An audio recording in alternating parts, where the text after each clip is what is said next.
ধনী মানুষ যদি হয় আর তার পশু যদি হারায় যায়, নতুন করে আরেকটা কিনা কুরবানি করা ওয়াজিব। গরিব মানুষ আরেকটা ক্রয় করে কুরবানি করা ওয়াজিব না, কিন্তু সে যদি নতুন করে আবার আরেকটা ক্রয় করে, গরিব মানুষ যদি আবার নতুন করে আরেকটা ক্রয় করে এবং আগেরটা পাওয়া যায়, তাহলে এই দুইটাই কুরবানি করতে হবে। দুইটাই কি করতে হবে? কুরবানি করতে হবে। এই ধনী মানুষ সে যদি আগেরটা পায়, পরে আরেকটা কিনছে, সে দুইটার একটা কুরবানি করলেই হবে, কিন্তু দুইটা করা হলো উত্তম। কেন? তার কারণ কি? তার কারণ হলো তার তো ওয়াজিবই, হারাইলে ওয়াজিব, না হারাইলে ওয়াজিব, তার ওয়াজিব। গরিব মানুষের ওয়াজিব না। গরিব মানুষ কিনলে, নিয়ত করে কিনলে সাথে সাথে ওইটা ওয়াজিব।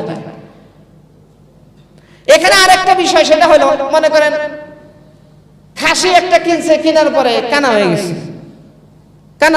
কানা হইলে তো আর মনে করেন এক চোখ যদি নষ্ট হয়ে যায়, তাহলে তার কুরবানি করা জায়েজ হবে না। ধনী মানুষের বেলায় ওইটা দিয়ে কুরবানি চলবে না, তার আর একটা কিনতে হবে। কিন্তু গরিব মানুষের বেলায় যেটা কিনছে এইটাই কুরবানি করবে। সুবহানাল্লাহ।